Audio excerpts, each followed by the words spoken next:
부셔야 합니다, 여러분. 저런 부정적인 모습이 나한테도 있지 하면서 공감하면서 그게 싫은 게 아니라 치유가 좀 되거든요. 그래서 저는 이 작품이 되게 신기하더라고요. 그래서 여러분이 꼭 봐주셨으면 좋겠고, 하나하나 보면서 매 화가 되게 소중한 거예요. 그래서 전 좀 개인적으로 아껴서 봤습니다. 꼭 한번 보시길 추천을 드릴게요. 안녕하세요, 망가연 구독자 여러분, 또 인사드립니다. 오늘은 조금 편안하게 4월이 됐으니까 그래서 1분기 좀 정리를 해보고 싶은데 많이 좀 못 봤어요. 그래가지고 주술회전이나 장송의 프리랜 이런 거 정도는 보기는 했는데 특별히 할 건 없는 그런 느낌이었고, 그 외에도 뭐 추천했던 것들 있습니다. 그래서 뭐 이세계 사정은 귀축하기 나름, 이것도 제가 만화책 되게 재밌게 봐서 애니 기대된다 라고 했는데 이미 아는 내용이라서 그런지 생각보다는 재미가 전 없더라고요. 그래서 중도 하차한 작품들도 좀 많았고, 아름다운 그대에게도 이제 여러 번 맛본 알던 맛이어서 그런지 역시 중도 하차했고요. 소개를 안 했던 작품 중에 그나마 재밌게 봤던 건 용사형의 처음이라는 애니가 있었습니다. 생각보다 재밌게 액션씬 같은 거 좋아서 재밌게 봤고, 정반대의 너와 나라는 러브 코미디도 제가 봤거든요. 근데 이것도 되게 극찬들이 많았는데 저는 쏘쏘? 뭐 이 정도의 느낌이었습니다. 뭐 이외에도 본 것들이 있는데 사실 1분기 작품들이 워낙 좋은 게 많았고 제가 전부 다 리뷰를 하기에는 뭐 중도 하차한 작품들도 많고 해서 오늘은 1분기를 정리를 하긴 하는데, 이 중에서 내가 제일 재밌게 본 1분기 1화를 뽑아서 그걸 하나 좀 여러분과 나눠보려고 합니다. 그래서 개인적으로 솔직히 말하면 이번 편은 조회수가 잘 나올 것 같지 않긴 해요. 왜냐면 일단은 이제 우리 구독자분들이 그다지 좋아하지 않으실 것 같은 이제 장르 자체가 순정인 그런 애니를 제가 가져왔기 때문에 사실 이제 하는 데 있어서 좀 고민을 하긴 했거든요. 저도 이거 다루면은 또 너무 별로 안 좋아하시는 거 아니야? 이런 생각들을 하긴 했는데, 그래도 제가 1분기 통틀어서 너무 재밌게 본 작품이라서 이건 사실 그냥 애니 별로 안 좋아하시는 분들도 봤으면 좋겠다 라는 생각이 많이 드는 작품이었습니다. 조회수 뭐 이런 거 다 떠나서 진짜 소개하고 싶은 작품이다. 보고 나서 재밌는데? 괜찮을 것 같은데? 라고 보실 생각이 드시면 한번 이제 보는 것도 저는 적극 추천드립니다. 그래서 제가 1분기 1화으로 꼽은 작품은요, 위국일기라는 애니입니다. 그래서 장르 자체는 이제 순정으로 분류가 돼 있고요. 원작이 있습니다. 원작은 야마시타 토모코 작가의 위국일기라는 이제 동명의 만화책이고요. 2017년부터 연재를 시작해서 2023년에 11권으로 이미 완결이 난 작품입니다. 이제 애니메이션은 2024년에 이제 애니화 할 것이다라는 발표가 있었고 2026년 1분기에 이제 나오게 된 작품이고요. 그래서 위국일기가 좀 무슨 뜻일까 궁금하실 것 같아서 잠깐만 소개를 드리면, 일본어로 하면 이국일기? 그러니까 다른 나라의 일기라고 해석이 될 수도 있는데, 그것보다는 좀 더 정확하게 보면 어긋날 위 나라국 해가지고 이제 어긋난 나라의 일기, 뭐 이렇게 해석하는 게 제일 정확한 편이라고 하더라고요. 제목 자체가 약간 그 애니의 내용을 관통하는 내용인데, 이제 여러 인물 군상들이 나오거든요. 근데 그 중에서 이제 서로 뭐 소통도 하고 이제 가까워지는 과정도 있긴 하지만, 궁극적으로는 서로 다 어긋난 사람들인 거예요. 정말 다른 여러 사람들이 모였지만 그래도 서로를 조금씩은 이해해가는, 하지만 근본적으로는 다른 사람들의 이야기를 그린 작품입니다. 그래서 간단한 줄거리를 소개를 드리자면요, 주인공이 어떻게 보면 이제 투탑 체제라고 보시면 되는데, 일단은 이제 마키오라는 사람이 나와요. 근데 이 사람은 30대 여자인데 아직 결혼을 하지 않은 독신입니다. 그리고 직업은 소설가. 이제 중간에 보면 이제 팬사인회 같은 것도 하고 작품 활동도 되게 오랫동안 한 걸로 봐서는 잘 나가는 소설가입니다. 근데 가족사가 좀 있어요. 그래서 친언니가 있었는데 친언니랑 사이가 그렇게 좋지 않았던 것 같습니다. 그래서 친언니와 이제 오래전에 이미 절연을 했고, 하지만 절연한 이후에도 친언니만 떠올리면 언니가 했던 이제 발언이라든지 말들이 되게 아직까지 이제 마음의 상처로 남아있는 그런 사람입니다.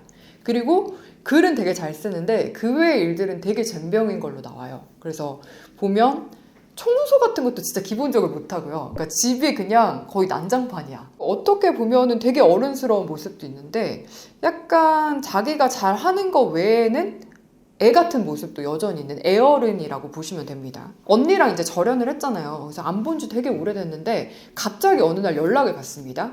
자기 친엄마가 연락을 한 거고 언니가 교통사고 나서 죽었다는 거예요. 그래서 친언니 부부가 죽었다라는 소식을 듣고 시체를 확인하러 이제 병원에 가게 됩니다.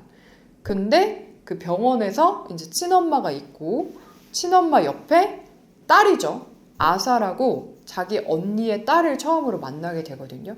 그러면서 벌어진 이야기라고 보시면 됩니다. 근데 장례식장에서 가까운 사람들을 이제 떠나보낸 기억들이 뭐 있는 분도 있고 없는 분들도 있으시겠지만 저도 개인적으로 그런 경험이 있거든요. 처음에 이제 조문 인사 갈 때는 이제 뭐 삼가 고인의 명복을 빕니다 막 이러면서 가잖아요. 근데 그러고 나서 보통은 이제 절을 한 다음에 밥을 먹는 그 시간에 그 자리에 앉아 있으면 되게 걱정을 하는 말이긴 한데 사실 듣다 보면 되게 상처가 되는 말들이 많잖아요. 저도 그런 경험이 있는데 여기서도 처음 등장하는 게 15살입니다. 중3 겨울방학 때 이 일을 당하게 되잖아요. 진짜 어린 10대 소녀인데 그 소녀를 앉혀놓고 주변에 이제 친척들이라고 할 수 있는 사람들이 다 얘를 걱정을 하는 건데 그걸 듣고 있는 아사의 입장에서 생각을 해보면 그게 너무나 비수가 되는 말들이야. 그 아이를 걱정을 하면서 아무도 책임지겠다는 어른은 없거든요.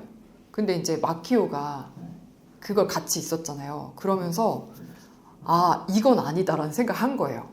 그래서 사실은 자기도 아사에 대한 근 생각도 없고 심지어 친언니를 싫어해서 뭔가 특별한 감정이 전혀 없는데도 그 얘기를 듣고 얘가 이제 열이 받은 거야. 그래가지고 이렇게 이야기를 합니다. 그래서 나는 대체로 기분이 안 좋고 너를 사랑할 수 있을지 어떨지 몰라. 하지만 난 너를 절대 짓밟지 않을 거야. 라는 말을 하면서 충동적으로 아사를 책임지기로 선언을 합니다. 그 난장판인 마키오 집에서 아사와 마키오가 동거하면서 벌어지는 되게 일상적인 이야기들을 다뤘다라고 보시면 되겠습니다. 여기까지 보면 진짜 되게 멋있는 어른 같잖아요. 근데 막상 이 작품이 되게 재밌는 게 애니 같지가 않아요.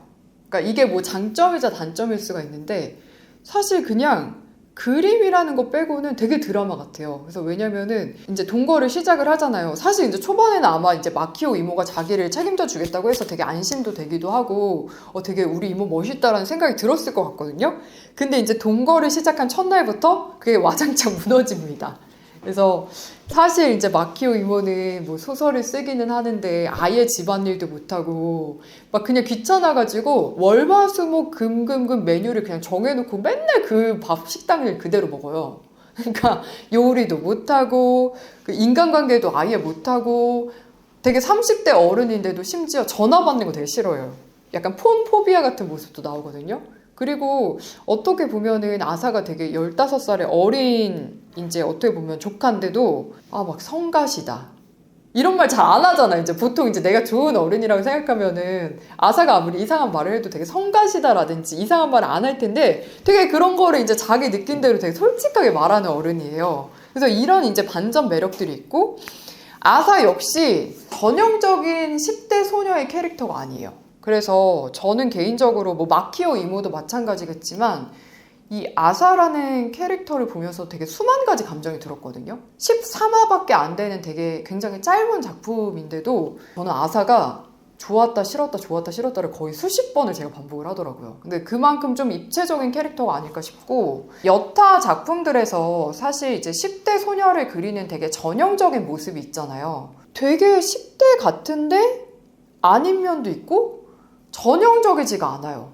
그래서 아사의 모습이 되게 싫거든요. 근데 그러면서도 나의 10대 시절이 떠올라.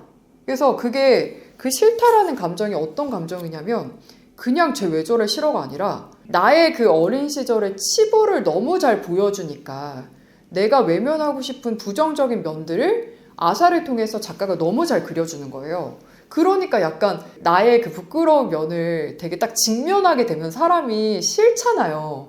그 느낌을 너무 잘 살렸어요. 그래서 보니까 여기에 굉장히 많은 캐릭터들이 등장을 하는데 제가 봤을 때 작가는 그 사람들이 자기의 모습에서 되게 외면하는 어떤 부정적인 측면들 있잖아요. 그 측면들을 되게 날카롭고 섬세하게 막 그려내요. 그래서 모든 등장인물에게서 그걸 아마 느끼실 수 있을 것 같습니다. 저런 부정적인 모습이 나한테도 있지 하면서 공감하면서 그게 싫은 게 아니라 치유가 좀 되거든요. 그래서 저는 이 작품이 되게 신기하더라고요. 그래서 여러분이 꼭 봐주셨으면 좋겠고, 저는 솔직히 말하면은 1화는 정말 별 생각 없이 시작을 했거든요. 근데 하나하나 보면서 매 화가 되게 소중한 거예요. 그래서 전 좀 개인적으로 아껴서 봤습니다.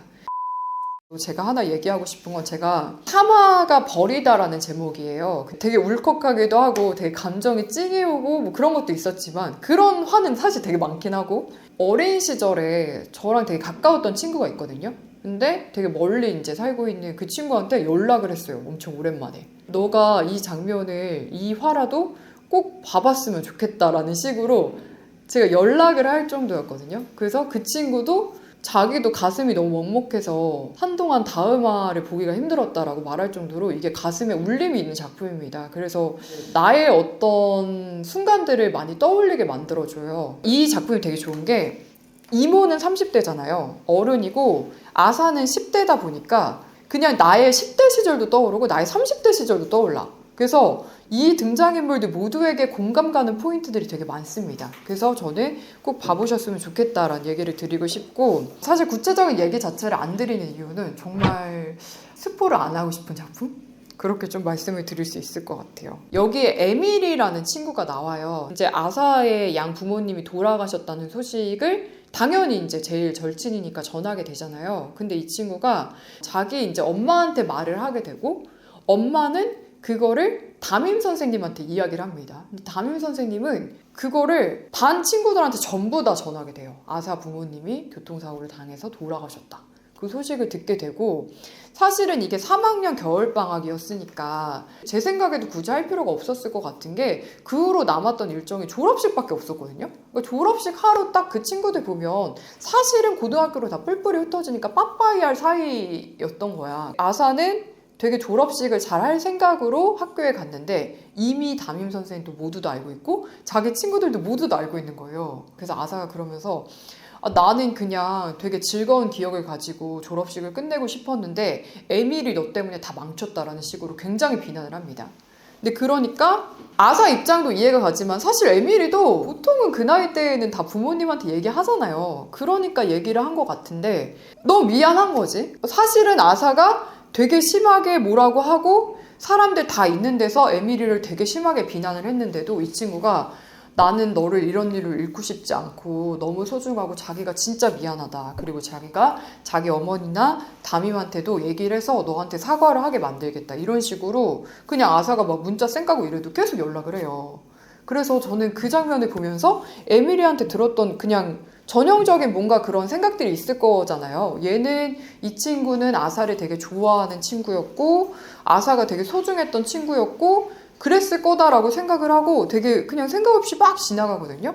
근데 그러고 나서 이제 작품 후반부쯤 넘어가면은 에밀이가 이제 아사가 아닌 또 다른 이제 고등학교 친구한테 그 당시의 감정에 대해서 설명을 하는 부분이 나와요. 근데 그 감정에 대해서 서술하는 장면이 그냥 초반의 에밀이와는 너무 달라. 사실 되게 어떻게 보면 평면적인 인간인데 아사한테 그 얘기를 들었을 때 그 자기의 솔직한 감정이 어떻게 보면은 저는 되게 부정적이고 너무할 수 있다고 생각이 들 수도 있지만, 자기 내면에 진짜 그 마주하고 싶지 않은 그 부정적인 감정이거든요. 근데 그거를 너무 묘사를 잘했어요. 그래서 볼 때마다 나는 약간 나의 경험들도 떠오르면서 괴로우면서 근데 또 힐링되면서 이래서 진짜 신기한 작품이었습니다. 그래서 봐보셨으면 좋겠어요. 그리고 여기가 일상물인데 연애 얘기도 살짝 나오거든요. 근데 그 연애도 그냥 애니에서 보기 힘든 연애예요. 그래서 카사마치 신고라고 하는 남자가 등장을 하는데 그 마키오 이모의 전 남친입니다. 그래서 이미 둘은 한 차례 갈등이 있었고 도저히 이제 극복이 안 될 것 같아서 헤어졌던 관계예요. 근데 헤어진 남친이 그냥 마키오 이모네 집에 종종 놀러 와요. 근데 그러면서 그냥 둘 사이 간에, 근데 둘도 각각의 이제 마음의 트라우마 같은 것들이 있거든요, 일종의. 근데 그거를 각자 되게 아무렇지 않게 뭔가 서로 구원하는, 쌍방으로 약간 구원하는 느낌이 있기도 하고 이래서 저는 그 어른의 연애? 이런 맛이 있어요. 그래서 보통 이제 막 작품들 보면 뭐 이혼하고 나서 시작되는 이야기라든지 뭐 헤어지고 나서 진정으로 이제 서로 간의 관계를 쌓아가는 이야기들이 있잖아요.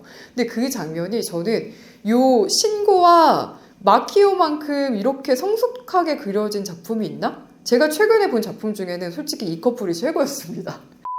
아, 그리고 이거는 스포일 수도 있는데 스포까지는 아닌 것 같아서 제가 진짜 좀 인상 깊었던 장면 하나만 얘기를 하자면, 아사가 이해를 못해요. 계속 사실 마키오도 되게 특이한 사람이다 보니까 아사는 그 어린 마음에 사실 마키오 이모를 되게 의문을 갖는 장면들이 많거든요. 근데 그러면서 궁금증을 갖게 되고 그 마키오 이모의 작품을 읽어봅니다. 그래서 실제로 그 작품의 첫 문장들이 이제 나오는 장면이 있거든요. 아사는 계속 외로워를 외쳐요. 자기의 슬픔을 인식해 나가는 과정이 되게 길게 그려지거든요. 근데 이게 되게 현실적이에요. 왜냐면 보통 이제 애니나 그런 걸 생각하면 부모님이 돌아가셨어요. 그것도 어느 날 갑자기. 그러면 되게 슬플 것 같고 처음부터 애가 우울할 것 같고 막 그 슬픔에 잠겨가지고 막 헤어나오지 못할 것 같고 이런 장면들을 상상을 하잖아요.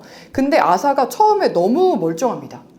너무 멀쩡하다가 그 부모님의 죽음이라는 그 사실을 받아들이는 과정이 되게 서서히 나오거든요. 나는 작가님이 겪어봤을 것 같아. 저도 사실은 소중한 사람을 떠나보내면서 처음에는 그거를 받아들이지를 못해요. 저는 초반에 제가 너무 일상생활을 잘하고 너무 아무렇지가 않은 거예요. 그래서 한편으로는 누구한테도 말하지 못했지만 아, 내가 이래도 괜찮은가? 내가 이렇게 소중한 사람을 떠나보냈는데 이렇게 즐겁게 사는 내가 나 약간 사페 아닌가? 이런 생각을 할 정도로 그걸 처음에는 잘 못 받아들였는데 제가 그 와중에도 꿈은 되게 많이 꾸거든요. 꿈에서는 항상 그 사람을 떠나보냈다고 인식을 못하고 그냥 항상 살아있는 사람으로 제 꿈에서 나왔어요. 그러니까 제 생각에 지금 생각해보면 제가 죽었다는 사실 자체를 못 받아들이는 과정이었고 점점 받아들이는 과정을 서서히 겪었던 것 같은데 그걸 정말 놀랍게 표현을 했습니다. 근데 그러면서 처음에는 아사가 엄마 아빠가 죽었다라고 생각을 하면서도 그걸 계속 현재형으로 표현해요. 엄마는 이미 돌아가셨잖아요. 근데 엄마 이거 좋아하는데 라든지 이런 식으로. 근데 그런 멘트 하나가 너무너무 섬세한데 그러면서 점점 자기 혼자 사막 한가운데 떨어져 있는 것 같고 외롭다라고 자꾸 표현을 하거든요. 그러면서 이제 마키오 이모한테 말을 거는 겁니다. 이모는 나의 이런 외로움을 이해 못해? 그러면 이모는 너무 냉정해 또. 나는 너한테 이런저런 말을 해줄 수 있지만 나는 너의 그 고독과 외로움, 너의 감정을 절대 이해할 순 없어. 막 이런 식으로 되게 냉정하게 말을 하거든요. 그러니까 얘가 사실 유일한 자기의 후견인이잖아요. 그러면서 더 막 괴롭고 이런 거야. 그러면서 도대체 마키오 이모는 어떤 사람인가 궁금해서 이모가 쓴 소설을 찾아봅니다. 근데 그 소설의 그 첫 문장들이 되게 애니에서 나오거든요. 근데 너무 가슴을 때려요. 그리고 소중한 사람을 떠나보낸 묘사야. 근데 이모는 소중한 사람을 떠나보낸 적이 한 번도 없는 사람이거든요. 그러니까 아사가 그걸 보면서 어떻게 우리 이모는 이런 글을 쓸 수 있으면서 나의 외로움을 이해하지 못하지? 라는 말을 하는데 그게 진짜 보셔야 합니다, 여러분. 꼭 봐보셨으면 좋겠어요. 근데 뭐 이런 장면뿐만 아니라 되게 아마 매화가 취향에 맞으시면 되게 소중하실 거예요. 그리고 멘트라든지 그냥 단순히 컵 하나에도 숨겨진 의미 같은 게 되게 많아서 그냥 여러 번 보셔도 볼 때마다 새로울 수 있는 그런 애니라고 보시면 될 것 같습니다. 또 되게 재밌었던 게 그 미노리라는 사람이 나와요. 그래서 작품이 시작되는 시점에 이미 고인이거든요. 그래서 미노리는 되게 등장을 많이 하고 여러 가지 멘트들을 하는데 전부 다 이제 마키오나 아사의 회상 장면으로 등장을 하는 거거든요. 어떤 사람을 우리가 기억을 할 때 그 사람에 대해서 내가 경험한 걸 토대로 상대를 항상 기억을 하잖아요. 그래서 항상 그렇게 묘사가 되거든요. 근데 여러 사람이 그 사람을 묘사를 하다 보니까 이 사람이 너무나 입체적으로 그려지는 거야. 그러니까 처음에는 그냥 이제 마키오를 되게 비난하는 사람이었고 마키오에게 상처를 줬던 사람인데 그러니까 이야기가 전개가 될수록 너무나 또 입체적인 인물로 그려집니다. 그리고 마키오한테 되게 비난을 좀 많이 하거든요. 근데 이 비난이라는 것도 되게 주관적인 게 마키오 입장에서는 인생을 좌지우지할 만큼 트라우마가 됐던 발언들인데 사실 또 생각해보면 그냥 가족들 간에 너무 가까워서 할 수 있었던 말들이라고 생각이 들기도 해요. 그리고 또 웃긴 게 정작 점점 이야기가 전개되면서 살아온 삶의 궤적들이 공개가 될 때 보면은 또 그렇게 안 살아왔어. 그런 모습들이 되게 뭔가 인간이란 무엇인가, 그리고 관계가 무엇이고, 뭔가 사람에게 상처를 받는다는 게 얼마나 의미가 깊으면서도 하찮은가, 막 이런 여러 가지 생각들이 들어요. 그래서 저는 개인적으로 정말 추천하고 싶은 작품이었습니다. 하나 또 이야기를 좀 하고 싶은 게 워낙 다양한 인간 군상들을 좀 작품에 녹여내다 보니까 작품 좀 중후반부로 가면은 약간의 그 페미니즘적인 요소가 좀 들어가더라고요. 근데 그거를 요새 워낙 또 그냥 이제 들어가기만 해도 싫어하는 분들이 있으실 것 같아서 살짝 있지만 그거 자체를 조금 불편하지 않게 생각하고 그냥 다양한 인간 군상에 대해서 다루는 거다 정도로 좀 해석해 주시면 좋지 않을까. 하지만 혹시나 불편하실 분들 계실까봐 미리 말씀을 드리고요. 그리고 페미적인 요소 플러스 후반부에 되게 곁다리로 짚긴 하지만 뭔가 성 정체성과 관련된 내용들도 살짝 나오거든요. 그래서 이 얘기도 미리 보실 분들 참고하시라고 이야기를 좀 해보도록 하겠습니다. 하지만 나는 그냥 페미의 패자만 나와도 너무 싫어, 이런 식으로 작품을 패스하기에는 좀 진짜 아쉬운 작품이라서 그래서 소개를 드려보니까 그래도 패스하지 말고 봐보셨으면 좋겠습니다. 저 개인적으로 좀 재밌었던 게 저는 항상 이제 애니가 재밌으면 원작을 좀 찾아보는 편이거든요. 그리고 여기 작품 애니에서도 좀 밑에 댓글 같은 거에서 원작이랑은 조금 다르게 묘사가 됐네요. 뭐 편집이 됐네요. 이런 얘기들이 많더라고요. 그리고 원작 내용은 애니 내용보다는 훨씬 길다고 합니다. 저도 아직 못 봤는데 그래서 그 내용 때문에 궁금해서 제가 원작을 바로 찾아봤거든요. 근데 원작자가 야마시타 토모코라고 했잖아요. 근데 제가 이 작가를 모른다고 생각했는데 찾아보니까 제가 이 작가의 작품들을 봤더라고요. 그래서 잠깐만 소개를 드리면 출신이 좀 특이하십니다. 그래서 동인 작가로 출발을 하셨어요. 그래서 원피스 동인지를 그렸는데 그게 워낙 호평을 받으면서 대박이 터지면서 좀 유명해졌고요. 유명해지다 보니까 이제 공식적으로 등단을 했습니다. 그래서 2005년에 새우 등의 동트기 전이라는 호러 단편으로 등장을 했는데 저는 이 작품을 못 봤는데 이게 약간의 표절 의혹이 있었대요. 그래서 이마 이시코의 백기야행이라는 작품, 여기는 제가 안 갖다 놨는데 제가 소장까지 하고 있을 정도로 되게 좋아하는 작품이거든요. 너무 일본스럽다고 싫어하실 것 같은 분들도 계신데 좀 특색이 있어요. 굉장히 색깔이 강한 작품인데 그걸 약간 표절했다라는 의혹이 있었는데 작가 본인은 뭐 무의식적으로 영향을 받은 것 같긴 하지만 정말 표절한 건 아니다라는 해명을 오래전에 한 상태긴 합니다. 그리고 그 후에 이제 2007년에 주점 아키라라는 작품을 냈고요. 또 여러 가지 작품 활동 되게 많이 하셨는데 2014년에 삼각창에 밖은 밤이라는 작품도 냈는데 이건 역시 제가 봤던 작품이라서 되게 반가웠습니다. 그래서 이 작가님은 예전에는 BL 쪽으로 좀 많이 활동을 하셨고요. 제가 BL 작품들을 주로 봤더라고요. 그리고 최근에는 이제 BL 쪽보다는 순정 만화 쪽에서 주로 활동을 하는 작가입니다. 그리고 이 작가님이 좀 여러분들이 좋아하실 만한 게 한국어를 되게 좋아해요. 한국어 공부를 어떻게 하냐면 작가님 작품들이 한국어로 번역이 많이 됐잖아요. 그거를 보신대요. 그러니까 자기 작품의 한국어 번역을 보면서 공부를 많이 한다고 하고, 근데 한국어 공부를 시작한 이유가 좀 특이한데 원래는 이제 박찬욱 감독님 팬이래요. 봉준호 감독님도 좋아하고 그래서 팬이라서 이제 작품을 좋아했었는데 어느 날 갑자기 더 빠지면서 일본이 한국어를 빼앗으려고 했던 역사를 우리 학교에서는 배울 기회도 주지 않는 걸 본인은 계속 부끄러워했다. 그래서 이걸 지금 배워야겠다라는 그런 마음을 들면서 공부를 시작했다라고 해서 저는 그래도 데뷔한 지 되게 오래된 작가님이잖아요. 20년이 넘고 활동도 되게 일본에서 활발하게 하고 있는데 이런 발언을 한다는 것 자체가 되게 용기도 있고 이게 약간 국뽕 들어간 발언이긴 한데 생각도 깊으시다. 더 좋아졌다라는 점을 여러분도 아마 호감이 가실 겁니다. 그래서 한번 말씀을 드려봤고요. 한국어 공부 열심히 하면서 투바투라는 이제 우리나라의 남자 아이돌 그룹도 굉장히 좋아하시게 됐고 그 영상들을 반복해서 보다 보니까 한국어 공부가 비약적으로 늘었다고 이 얘기도 하셨습니다. 2026년에 되게 호감 가는 작품들이 많았는데 그 중에서 제가 1왕으로 뽑은 작품이다 보니까 여러분들 꼭 보면서 이 감정선들을 느껴보셨으면 하는 바람으로 오늘 들고 와봤습니다. 오늘의 작품은 야마시타 토모코의 위국 일기였고요. 뭐 라푸텔로도 보실 수 있고 여러 가지 경로를 통해서 보실 수 있으니까 꼭 한번 보시길 추천을 드릴게요. 보고 나서 댓글로 또 소통 많이 했으면 좋겠습니다, 여러분. 감사합니다. 안녕.